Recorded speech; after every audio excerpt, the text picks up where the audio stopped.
देख रहे हैं बिहार न्यूज प्रतिदिन अंजलि के साथ। पुष्पम प्रिया चौधरी का आया पहला इंटरव्यू। बोली मुख्यमंत्री बनना होता तो जेडीयू में चली जाती। बिहार के मुख्यमंत्री पद के दावेदार बताने वाली पुष्पम प्रिया चौधरी लगातार बिहार के अलग अलग विधानसभा क्षेत्रों का दौरा कर रही। पुष्पम प्रिया चौधरी ने कोरोना काल में लगातार सरकार की खामियों को उजागर किया है, लेकिन अब तक मीडिया के सामने नहीं आई है। पहली बार पुष्पम प्रिया चौधरी की जनता के सामने में आई है। पुष्पम प्रिया चौधरी आज पालीगंज विधानसभा के काब गांव के दौरे पर पहुंची। मुख्यमंत्री पद की दावेदारी पर पुष्पम प्रिया चौधरी ने क्या कुछ कहा है, आइए आपको इस रिपोर्ट में दिखाते हैं। आने की और नीयत की, दोनों में से कुछ भी नहीं है इनके पास। ना इनमें कोई काबिलियत है, ना इनकी नीयत है। ये राजनीति में आते ही हैं अपना करियर बिल्ड करने के लिए, और जब वहाँ पे बैठ जाते हैं तो चीजें मैनेज कर करके बैठे रहते हैं। अब भले उसका मतलब ये है कि जिसके खिलाफ लड़े फिर उसी के साथ मिल जाए, वो भी चलता है। यहाँ पे कोई सिद्धांत नहीं है किसी का भी। इतनी सी बात है, सब मैंने सही बात साफ तरीके से आपको कह दी है। मैंने तो अपनी जिंदगी बर्बाद कर ली है, क्योंकि मैं उन्हीं पागलों की जैसी हूँ। एक वक्त में आए थे ना छोड़ छाड़ के सब कुछ यहाँ पे, जिन्होंने देश बनाया था, सब विदेश से सब कुछ छोड़ के चले आए थे। वैसे कुछ लोग होते हैं जिनमें धुन होती है चीजें करने की। मेरी जिद है कि मैं ये करूंगी ही। आप लोग समर्थन नहीं देंगे तो बाकी जो बच्चे हैं उनसे समर्थन लेके किया जाएगा। 1.25 करोड़ ही वोट चाहिए होता है, सब आंकड़ों का खेल है। 1.25 करोड़ वोट में ले आऊंगी।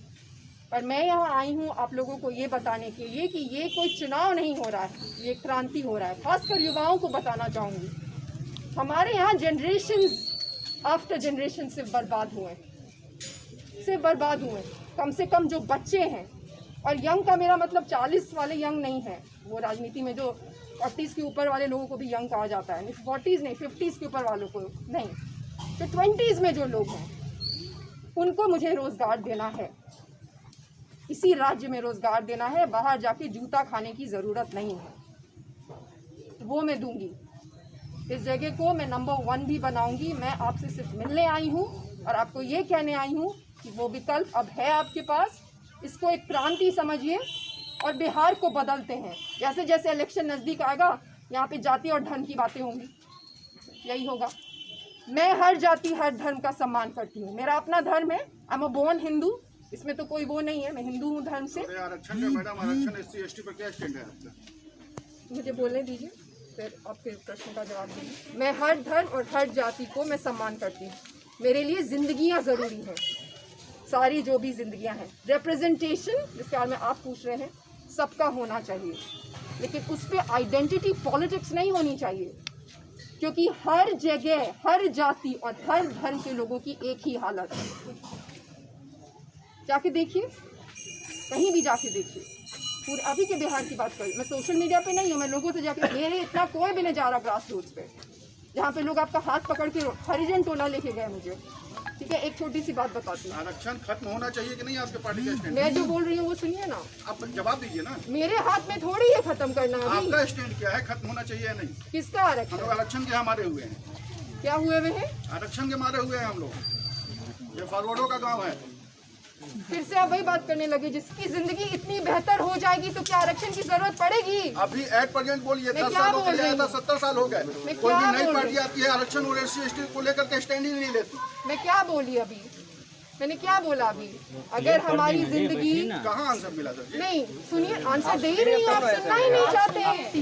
दूसरे किसी पार्टी का आदमी आता है तो इतनी ऊंची आवाज में बात करते हैं, तो लड़की देखे तो चिल्लाने लगे। अगर इतनी ऊंची आवाज में 74 साल में बात की होती तो मुझे यहाँ नहीं आना पड़ता।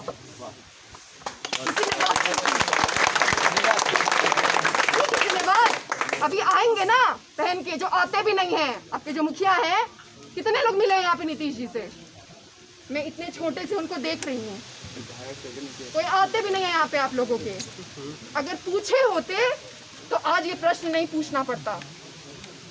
तब तो जी हुजूरी करके हाथ जोड़ लीजिएगा सभी लोग। साहब जी आ गए हैं, साहब सर अपनी कृपा बना के रखिए सर।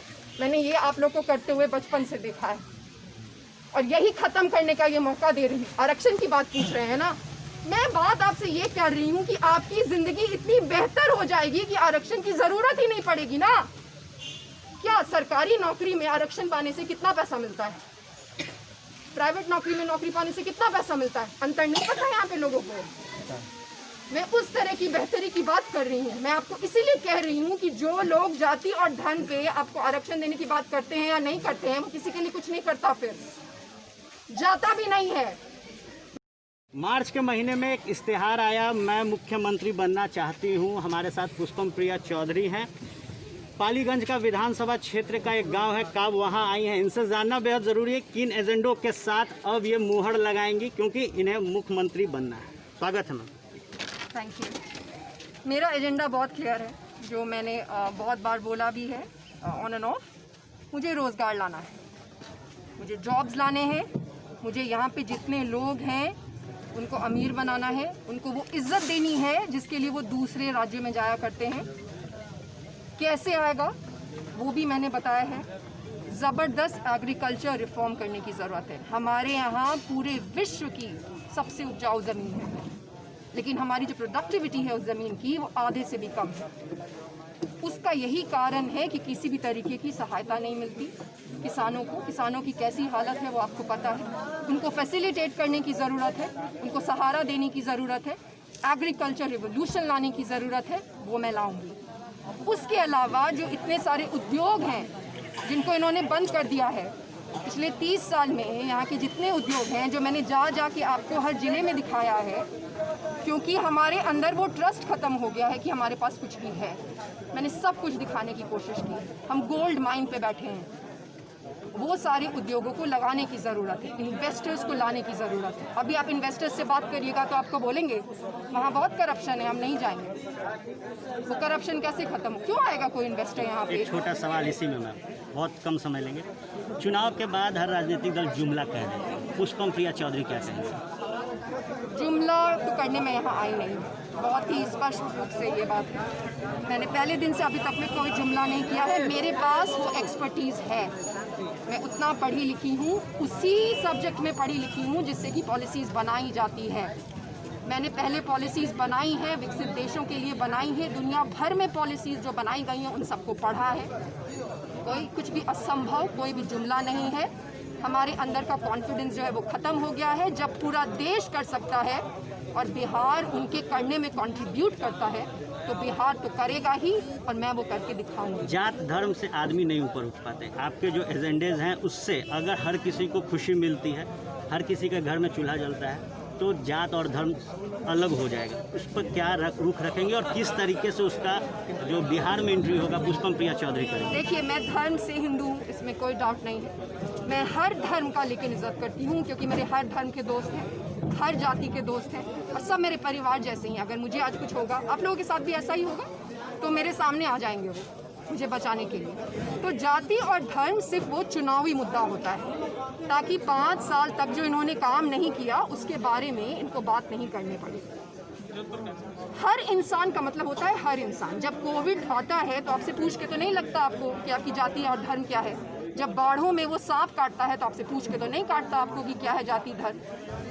ये बात बिल्कुल झूठी है। मैंने बार बार बोला है, ये बहुत ही इलीटिस्ट माइंडसेट है कि गांव के लोग जो हैं वो जाति धर्म के बेसिस पे वोट करते हैं। आप उनको कोई ऑप्शन ही नहीं देते। 2 पार्टीज है या 3 पार्टीज है, सब जाके एक ही बात करते हैं, तो वो मजबूर हैं चुनने के लिए। विकास की बात करेंगे तो क्यों नहीं चुने? आखिरी सवाल, कई क्या प्लस पार्टी के भविष्य तय करेंगे? परिणामी तो पार्टी का भविष्य तो कोई भी इलेक्शन का परिणाम ही तय करता है। आखिरी सवाल मैम, सब जीतेंगे। कई जिलों में आपने घूम लिया है, 243 ऑलमोस्ट सब जी। मैं मुख्यमंत्री बनूंगी 2020 में पुष्पम प्रिया चौधरी मुख्यमंत्री बन रही हैं। पहली चीज, इसमें एक चीज जरूरी है बोलना, मैं मुख्यमंत्री बनूंगी ये नहीं लिखा था उस दिन। लिखा ये था कि मुझे बिहार को बदलना है। अगर मुझे मुख्यमंत्री बनना होता तो किसी से छिपा नहीं है, मेरे पास जदयू में जाने का ऑप्शन था। बिल्कुल, इसीलिए सवाल ये पूछा। पार्टी मैंने एक आप सभी को साफ सुथरी पार्टी देने के लिए बनाई है, जो हमारे पास नहीं है। हमारे पास एक भयंकर अकाल है एक ऐसी पार्टी का जिसमें क्रिमिनल्स नहीं हो, जिसमें साफ सुथरे नॉर्मल आप लोग के जैसे लोग हों। तो उसके लिए मैंने पार्टी दी है, और 243 सीट जीतेंगे, सरकार बनाएंगे और बिहार को बदलेंगे। आउटफ्लो मुझे देने दो आप बैकग्राउंड में एक सेकंड